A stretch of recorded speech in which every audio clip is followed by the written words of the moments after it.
연방정부가 부채 한도 문제를 해결하지 못할 경우 이르면 다음 달 18일 채무 불이행 상태에 처할 것이란 경고가 나왔습니다. 시한을 3주 앞두고 뉴욕 증시 주요 지수는 일제히 하락했습니다. 미전역 요식업계가 구인난에 봉착하면서 일손 부족 해결에 나서고 있습니다. 일부 식당들은 채용 연령을 높이는 등 노인 고용이 증가하는 추세입니다. 뉴욕주가 의무화한 의료진 코로나19 백신 접종 기한이 마감됐습니다. 주 정부는 이에 따른 의료 공백을 막기 위해 비상사태를 선포하고 주 방위군을 투입하고 해외 근로자를 적극 고용하겠다고 밝혔습니다. 연방 마약 단속국이 불법으로 제조된 마약성 진통제에 대한 공공안전경보를 발령했습니다. 당국은 최근 펜타닐이 치사량을 넘게 함유된 가짜약 제조와 유통이 급증했다며 주민들의 각별한 주의를 당부했습니다. 뱅크 오브 홉의 새로운 모기지 전문 컨설턴트 팀이 내 집 마련의 꿈을 도와드립니다. 희망을 설계하는 전문가들의 은행, 뱅크 오브 홉. 여러분 안녕하십니까? 9월 28일 첫 소식입니다. 연방 상원이 정부의 임시 예산안 등을 부결시키면서 연방정부 폐쇄가 초읽기에 들어갔습니다. 제닛 옐런 재무장관은 다음 달 18일까지 채무 한도를 올리지 않을 경우 채무 불이행 사태가 닥칠 것이라고 경고했습니다. 김재은 기자의 보도입니다. 미 정부가 정해놓은 부채 한도는 22조 3천억 달러. 현재 부채 규모는 28조 달러로 한도를 훌쩍 넘어선 상태입니다. 추가로 돈을 빌리지 못하는 상황에서 남은 현금으로 버티고 있는데 조만간 자금이 완전히 고갈될 전망입니다. 만일 의회가 다음 달 18일까지 부채 한도를 상향하거나 유예하지 않는다면 사상 초유의 디폴트 사태가 예고됐습니다. America would default for the first time in history. The full faith and credit of the United States would be impaired, and our country would likely face a financial crisis and economic recession as a result. 부채 한도를 늘리거나 유예하기 위해선 양당의 합의가 필요한 가운데 양당은 이견을 좁히지 못하고 있습니다. 부채 한도를 유예하는 법안이 지난주 하원에서 통과됐지만 공화당이 강력 반발하면서 상원 문턱을 넘지 못한 채 부결됐습니다. 양당이 합의점을 찾지 못할 경우 이번 주 내로 연방정부의 셧다운도 임박한 상황입니다. We're doing everything we can to avoid a shutdown, and we should put something on the floor. We hope our Republican friends will join with us in that. Who knows with them? 막판 진통은 금융시장에 상당한 혼란을 초래하고 실물 경제까지 위축될 수 있습니다. 당장 재무부 현금이 바닥나면 매달 지급되는 사회보장연금과 공무원과 군인 월급 등도 중단됩니다. There are a lot of people who rely on government services, from veterans to the elderly who are and the disabled. There's a ripple effect and it hurts the economy very severely. 디폴트 우려가 급부상하자 뉴욕 증시는 크게 요동쳤습니다. S&P 500과 나스닥 지수는 각각 지난 5월과 3월 이후 가장 큰 하락률을 나타냈고 다우지수는 전장 대비 1.53% 떨어진 채 장을 마감하는 등 3대 지수가 모두 동반 하락했습니다. MBC 뉴스 김재은입니다. LA를 비롯해 미전역 요식업계의 구인난이 좀처럼 풀릴 기미가 보이지 않고 있습니다. 코로나19 제한 조치가 풀리면서 손님 수는 증가하고 있지만 종업원을 충원하지 못해 영업에 차질이 빚어지고 있는데요. 이를 해결하기 위해 채용 연령을 높이는 식당들이 늘고 있습니다. 홍지은 기자의 보도입니다. 미주리주의 한 음식점. 음식을 주문받는 종업원의 모습이 조금 색다릅니다. 20살 남짓의 젊은이들과 함께 일하는 코라 잭슨 씨는 올해 81살입니다. 식당에서 일을 시작한 지 한 달이 지났습니다. My problem is I like people. I like it when people come back and remember me. 이 식당에는 여러 명의 시니어 종업원들이 있습니다. 식당을 운영하는 그리핀 씨는 몇 달째 직원을 찾지 못하자 채용 연령을 높이기로 했습니다. 그러자 시니어들의 지원이 증가했고 팬데믹 이후 처음으로 직원 전체 인원이 충원됐습니다.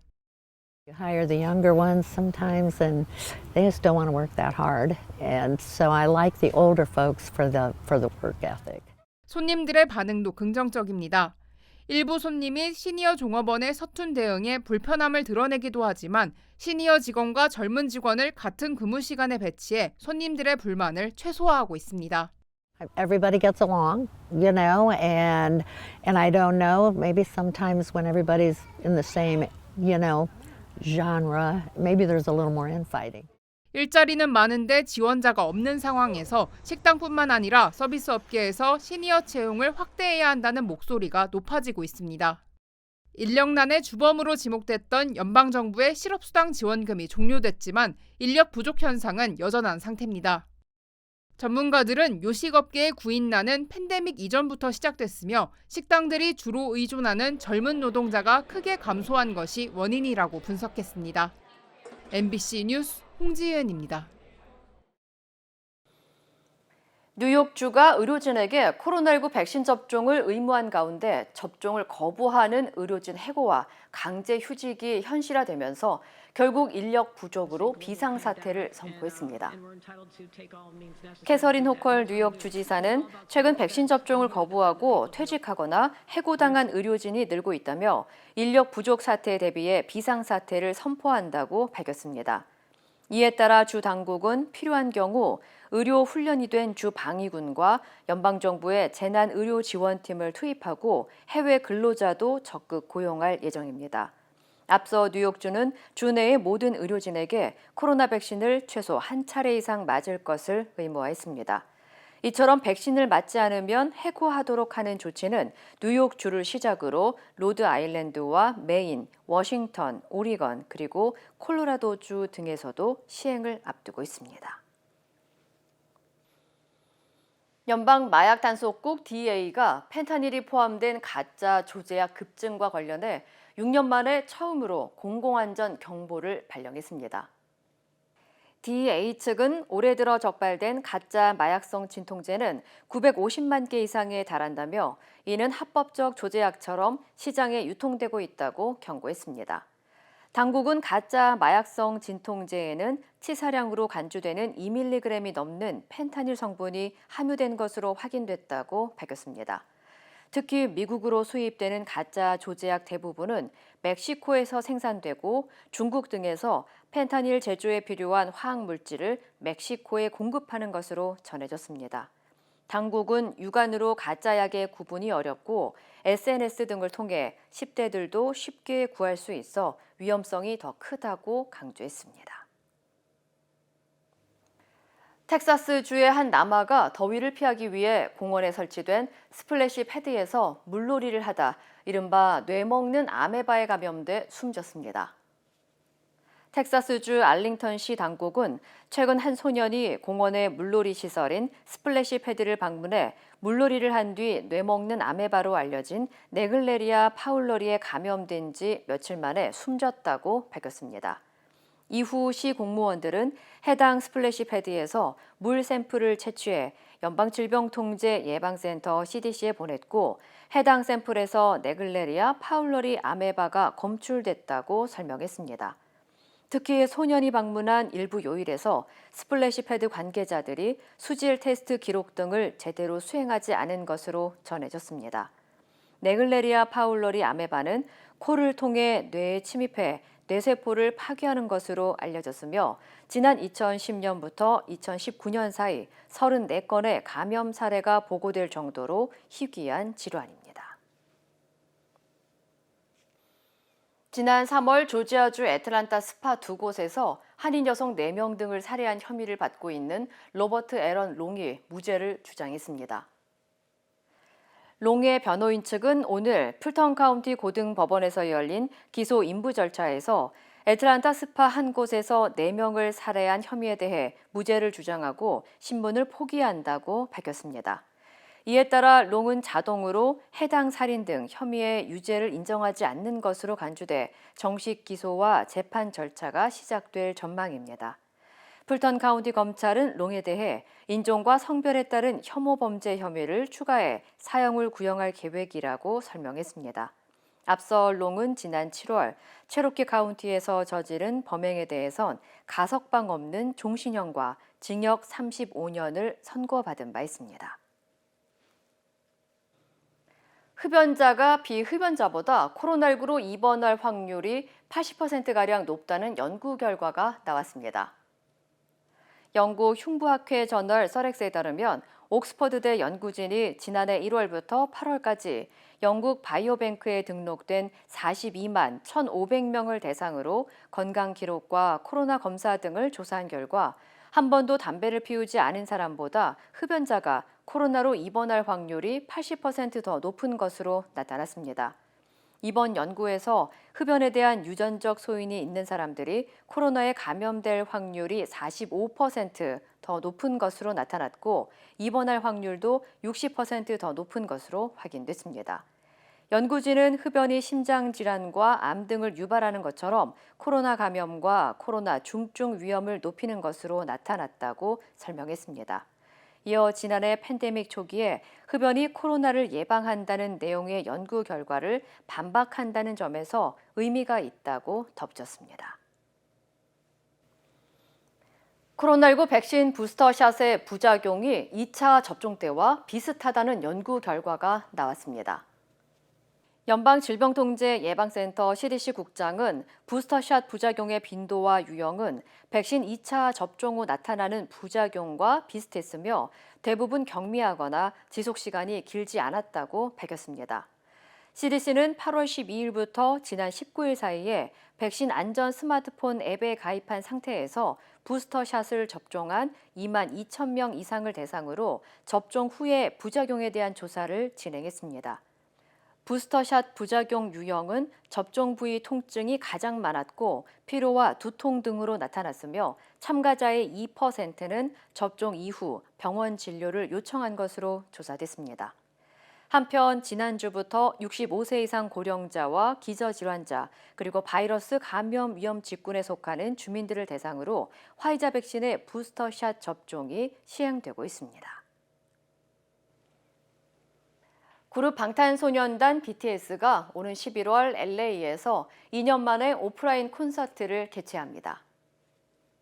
빅히트 뮤직은 팬 커뮤니티 플랫폼 위버스를 통해 오는 11월 27일과 28일 그리고 12월 1일과 2일 모두 4차례에 걸쳐 LA 소파이 스타디움에서 BTS 퍼미션 투 댄스 온 스테이지 공연을 개최한다고 밝혔습니다.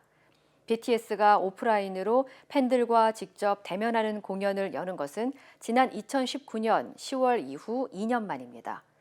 BTS는 당초 지난해 4월부터 월드 투어 공연을 개최할 예정이었지만 코로나19 대유행 사태를 맞으며 전면 취소했습니다. 소속사는 이번 공연에 대해 코로나19로 대면 공연이 쉽지 않은 상황이지만 국가와 지역별 방역 방침과 현황을 고려했다며 아티스트와 팬 여러분의 건강과 안전을 최우선으로 둘 계획이라고 전했습니다. 바락 오바마 전 대통령의 기념관 공사가 드디어 오늘 착공했습니다. 오바마 부부는 시카고 남부 잭슨파크에서 오바마 대통령 기념관 착공식에 참석해 첫 삽을 떴습니다. 오바마 센터는 당초 2017년 착공해 늦어도 올해에는 개관할 예정이었지만 국립사적지 보전법과 환경법 위반 논란 등의 제동이 걸려 좌초 위기까지 갔었습니다. 총 5억 달러의 공사비가 책정된 오바마 센터에는 오바마 기념관과 재단 사무실, 시카고 공립도서관, 대형 체육관 그리고 야외 공연장 등이 들어설 예정입니다. 한편 오바마 센터 건립은 앞으로 5년이 소요될 것으로 예측됐습니다. 미국 국무부가 북한을 향해 조건 없이 만나자고 재차 촉구했습니다. 또 비핵화와 상관없이 대북 인도적 지원은 계속 추진하고 남북한 인도적 협력도 지원하겠다고 밝혔습니다. 워싱턴에서 김수진 특파원입니다. 미국 국무부의 켄 모이 동아태 수석 부차관보는 오늘 미국 워싱턴 DC에서 열린 포럼 기조연설을 통해 북한과 전제 조건 없이 만날 준비가 돼 있다고 말했습니다. 북한의 미사일 발사에 대해서는 규탄한다면서도 대화를 하자는 기존의 입장을 재차 밝힌 겁니다. 특히 한반도 비핵화는 바이든 정부뿐 아니라 앞선 정부에서도 일관되게 유지된 목표라며 북한이 전에 여러 번 약속한 것이라고 언급했습니다.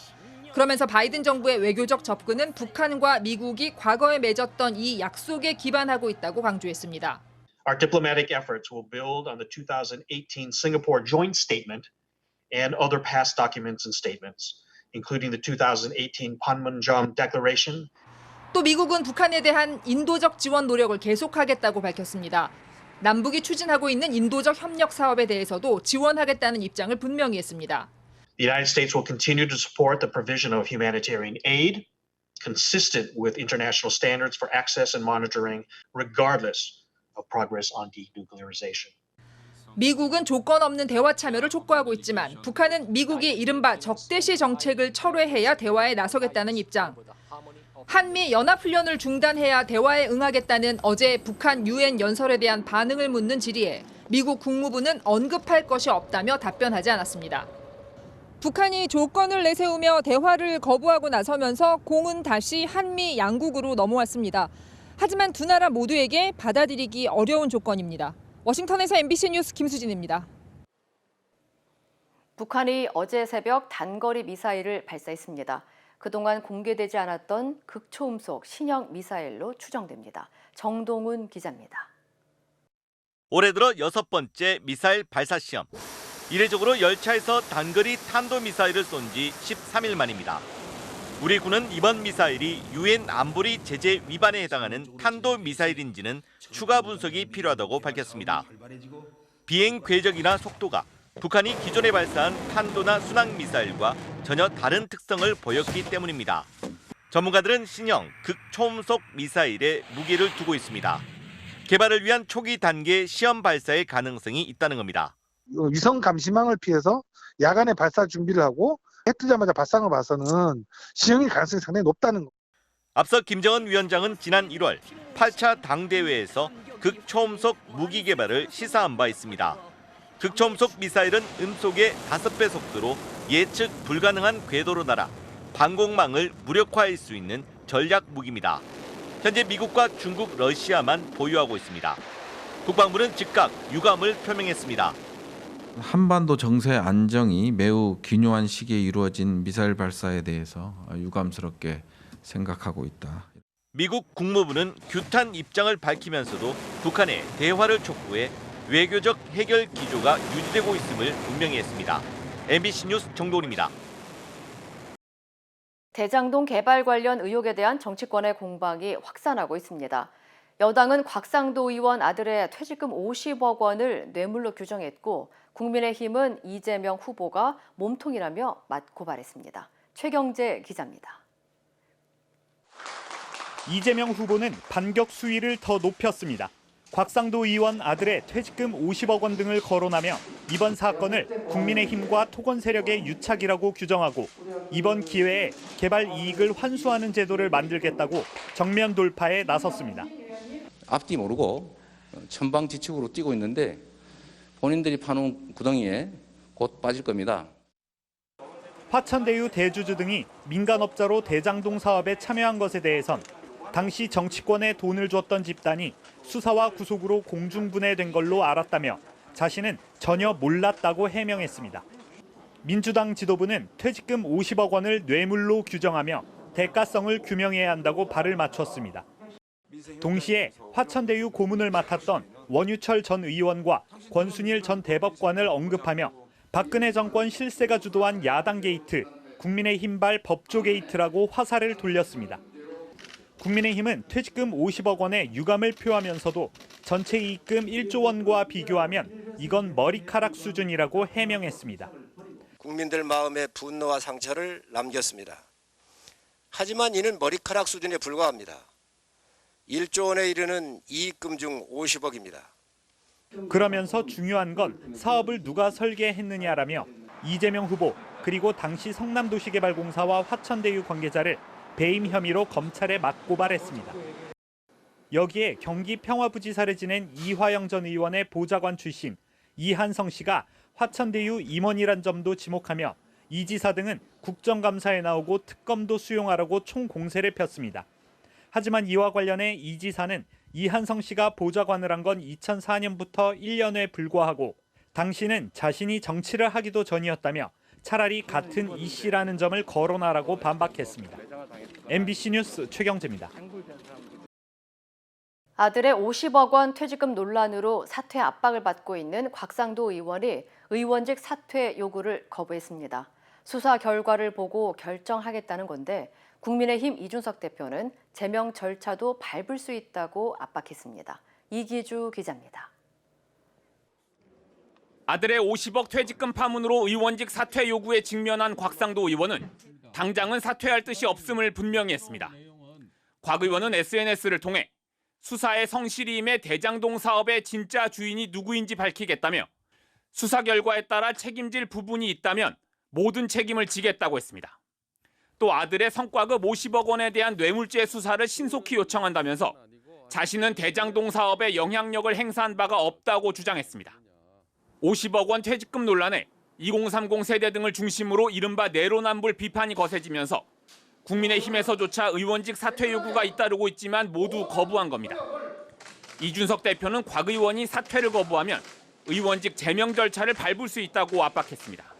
국회 윤리위원회나 이런 절차 아니면 또 제명 이런 얘기가 있을 텐데 이번 건에 있어가지고는 국민 눈높이에 맞게 그 원내의원님들이 당연히 어떤 협조의 방향이 정해져 있다 저는 이렇게 봅니다. 하지만 국민의힘이 의원직 제명에 나설지는 불투명한 상황입니다. 당장 김기현 원내대표부터 유보적인 입장을 밝혔습니다. 의견을 잘 수렴해 보도록 하겠습니다. 그래서 당이 굉장히 엄격한 대응할 수 있도록 하겠다고. 오늘 이준석 대표하고 의논을 해봐야 될 것 같습니다. 국회의원 제명을 위해선 국회 윤리특위와 본회의 의결 등 까다로운 절차를 거쳐야 하고 실제 제명된 사례도 지난 1979년 신민당 시절의 김영삼 의원이 유일합니다. 이 때문에 곽 의원에 대한 제명 논의 역시 여론의 역풍과 여권의 공세를 차단하기 위한 정치적 수사 아니냐는 지적도 나오고 있습니다. MBC 뉴스 이기주입니다. 공군 부사관이 상관들의 성추행과 은폐, 회유, 압박에 시달리다 스스로 세상을 등진 사건. 피해자의 아버지가 딸의 이름을 이예람이라고 공개했습니다. 군의 부실 수사를 더는 믿을 수 없다며 특검 도입을 촉구했습니다. 남효정 기자입니다. 고 이예람 중사의 아버지는 군의 부실 수사를 더는 믿을 수 없다고 목소리를 높였습니다. 피가 거꾸로 솟고 있습니다. 지금 재판받고 있는 1차, 2차 가해자 외에는 군검찰이 허술한 기소로 빠져나올 수밖에 없는. 그는 수사 과정에서 군의 진상규명 의지를 전혀 볼 수 없었다며 국방부가 민간 자문기구인 군수사심의위원회를 방패막이로 썼다고 규탄했습니다. 수사 자료가 부실해서 제대로 심사도 할 수 없다는 수심위원들의 말을 들었어요. 군이 하는 재수사 절대 안 된다. 사건 수사했던 이들도 다 수사 대상입니다. 숨진 딸의 얼굴과 이름을 공개하며 아버지는 절절한 마음을 터뜨렸습니다. 저는 우리 아이의 괴로웠던 마음을 도저히 묻고 갈 수 없습니다. 용기를 냈습니다. 지금까지 국방부 합동수사단이 기소한 사건 관계자는 성추행 가해자인 장모 중사 등 13명. 하지만 공군 법무실장, 20비 군사경찰 대대장 등 초동 수사 책임자들은 단 한 명도 재판에 넘겨지지 않았습니다. 반쪽짜리 수사란 비판이 나오는 이유입니다. 군사법원은 전 공군참모총장 등 지휘부 4명의 통신영장도 무더기로 기각했습니다. 이번 주 예정됐던 수사 결과 발표조차 미뤄지고 있는 상황. 유족들은 특검을 도입해달라고 촉구했습니다. MBC 뉴스 남효정입니다.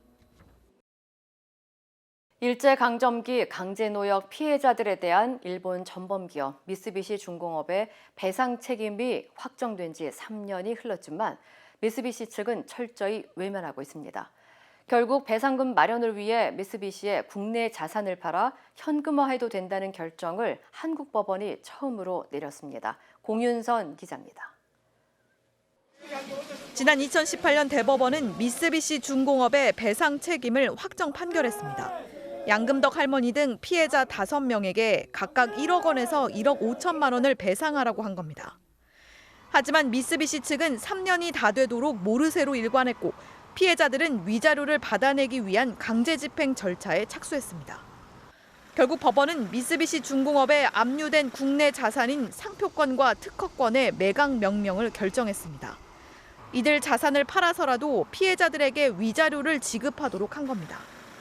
강제노역 피해와 관련해 우리 법원이 일본 기업을 상대로 매각 명령을 내린 건 이번이 처음입니다. 일본 정부는 이번에도 국제법 위반이라며 주일 한국대사관 공사를 초치하는 등 반발했습니다. 그러나 외교부는 국제법 위반이라는 주장 자체가 전혀 사실이 아니라며 일본이야말로 대화에 나서라고 질타했습니다. 미쓰비시 역시 이번 매각 명령에도 불복해 즉시 항고하겠다는 입장입니다. 앞서 국내 자산에 대한 압류 명령 때처럼 미쓰비시가 재항고 절차까지 돌입할 경우 피해자들이 실제 위자료를 지급받기까지는 시간이 좀 더 걸릴 전망입니다. MBC 뉴스 공민선입니다. 캐나다에서 범고래를 피해 도망온 바다사자를 바다로 내쫓은 여성을 두고 온라인상에서 갑론을박이 벌어졌습니다. 관련 소식 전해드립니다. 지난 24일 틱톡에 올라온 영상인 보트에 타 있던 여성이 범고래를 피해 보트 위로 올라온 바다사자를 몰아붙이자 겁을 먹은 바다사자가 범고래가 있는 바다로 뛰어드는 모습이 공개됐는데요. 영상을 본 누리꾼들은 여성이 적극적으로 바다사자를 보호했어야 한다는 의견과 보트 주변에 몰려든 범고래 무리에 여성도 무서웠을 것이라며 공감을 표하기도 했는데요. 여성은 먹이 사슬에 영향을 주지 않으려 이 같은 행동을 했다고 주장하며 논란이 일자 영상을 삭제했습니다. 애플은 친환경 행보에 앞장서며 아이폰 시리즈의 비닐 포장을 없앴는데요. 최근 중국 언론이 이미 개봉한 아이폰 케이스를 새 것처럼 포장하는 모습을 보도했습니다. 공개된 영상을 보면 새로 개봉한 아이폰 케이스에서 일부 남는 스티커를 바깥으로 붙이자 감쪽같이 새 것으로 둔갑합니다. 언론은 애플의 신작인 아이폰 13 시리즈의 밀봉 난이도가 낮아졌다며 정품을 사칭하는 가짜 아이폰이 많아질 수 있음을 지적했습니다. 러시아의 한 동물원에선 14개월 된 아이의 엄마가 호랑이를 자세히 보여주겠다며 우리에 가까이 다가갔다가 아이의 손가락이 절단되는 사고가 발생했습니다. 목격자들은 안전 펜스를 넘은 모자가 호랑이에 불과 13cm 거리까지 다가갔다가 사고가 발생했다고 진술했지만 아이의 엄마는 동물원 측이 안전 펜스를 제대로 설치하지 않았다며 고소하겠다는 뜻을 밝혔습니다. 많은 이들에게 희망을 준 노래 I Believe I Can Fly를 부른 R&B 가수 알켈리가 성착취 혐의로 유죄 판결을 받았습니다. BBC에 따르면 성착취 혐의 등 총 9개 혐의로 기소된 알켈리에게 브루클린 연방법원이 유죄 판결을 내렸다고 보도했는데요. 외신은 알켈리의 최종 선고일은 내년 5월로 재판부가 배심 결정을 유지할 경우 켈리는 최대 무기징역을 받아 50대인 그가 여생을 감옥에서 보낼 수도 있다고 전했습니다. 이 시각 세계였습니다. 구매부터 재이용자까지 멀티패밀리 아파트론도 역시 뱅크 오브 홉이 하면 다릅니다. 희망을 설계하는 전문가들의 은행 뱅크 오브 홉.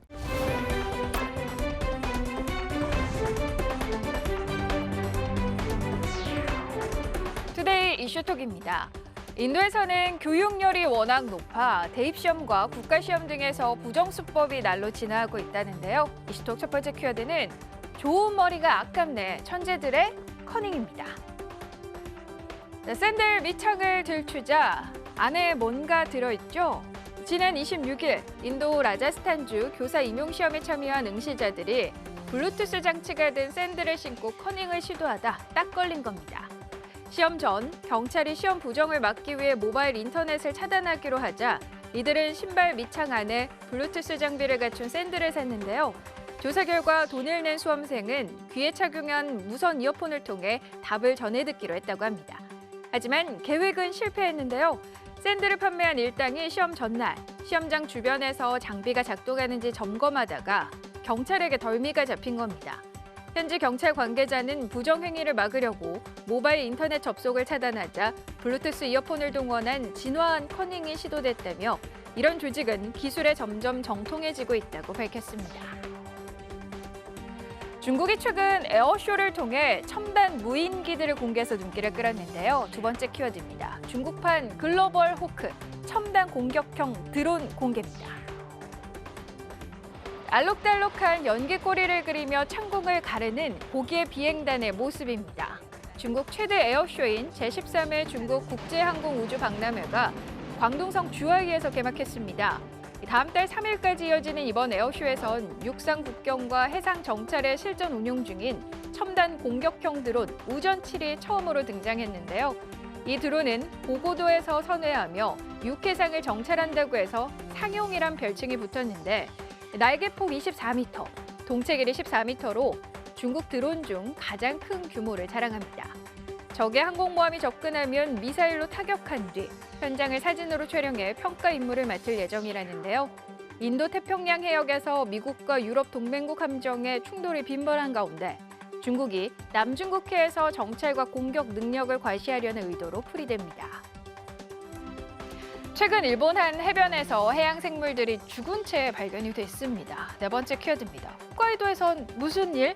성게 연어의 떼죽음입니다. 폐사한 성게가 해안가에 떠밀려와 흉물스럽게 널려 있습니다. 일본 홋카이도 에리모전 근해에서 발견됐는데요. 이 지역에서 지난 21일 주로 5년에서 6년 정도 된 성체가 알 수 없는 이유로 집단 폐사한 겁니다. 원인을 조사 중인 현지 당국은 해수의 온도 상승과 폭우로 인해 염분 농도가 떨어진 게 성게 떼죽음의 원인으로 보인다고 설명했는데요. 비슷한 일은 또 있습니다. 인근에서 최소 1,300마리가 넘는 연어가 죽은 채 그물에 걸렸는데요. 현지 연구기관은 연어가 최근 해수 상승에 따른 적조 때문에 떼죽음을 당한 것으로 보고 있습니다. 중국의 한 남성이 콜라를 마신 뒤 장기에 가스가 차서 숨진 사실이 알려졌습니다. 다섯 번째 키워드입니다. 간에도 가스가 가득, 콜라 원샷의 위험성입니다. 중국에서 20대 남성이 콜라 1.5리터를 10분 만에 마신 뒤 사망한 희귀 사례가 국제학술지에 실렸습니다. 기저질환이 없던 이 남성은 콜라를 전부 마시고 6시간 뒤 복통과 배가 부풀어 올라 병원에서 CT 검사를 받았는데요. 의료진은 결과를 보고 충격을 받았다고요. 장과 간 사이의 혈관에 가스가 비정상적으로 가득 차 있었기 때문입니다. 결국 남성은 간에 심각한 손상을 입고 병원에 온 지 18시간 만에 숨졌습니다. 의료진은 콜라를 급하게 마셔 장기에 치명적인 양의 가스가 축적된 게 원인이라고 판단했는데요. 그런데 논문을 접한 영국의 한 생화학자는 반론을 제기했습니다. 장기에 가스가 찬 건 박테리아 감염이 원인일 수 있다고 추정하며 확실한 결론을 위해 더 많은 정보가 필요하다고 덧붙였습니다. 멕시코 도심에서 유기견처럼 길을 배회하는 새끼 호랑이가 발견돼서 구조에 나섰습니다. 여섯 번째 키워드입니다. 네가 왜 거기서 나와? 새끼 호랑이의 가출입니다.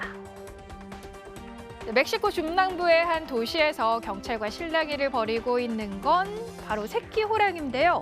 도로 한복판에 개도 고양이도 아닌 호랑이가 어슬렁거리며 배회하고 있다는 신고에 경찰이 출동한 겁니다.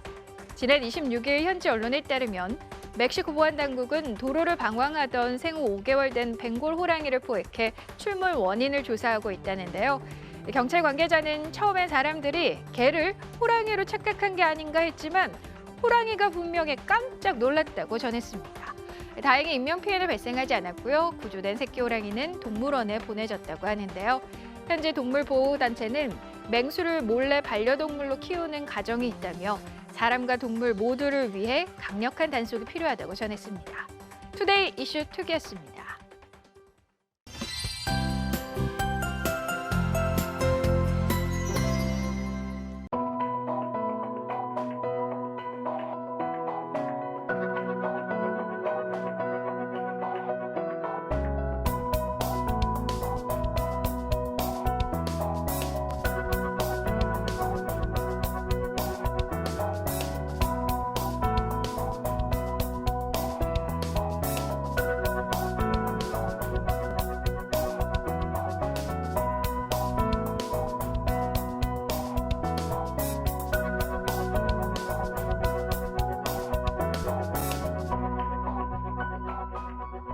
이상으로 9월 28일 화요일 뉴스를 마칩니다. 시청해주신 여러분 고맙습니다.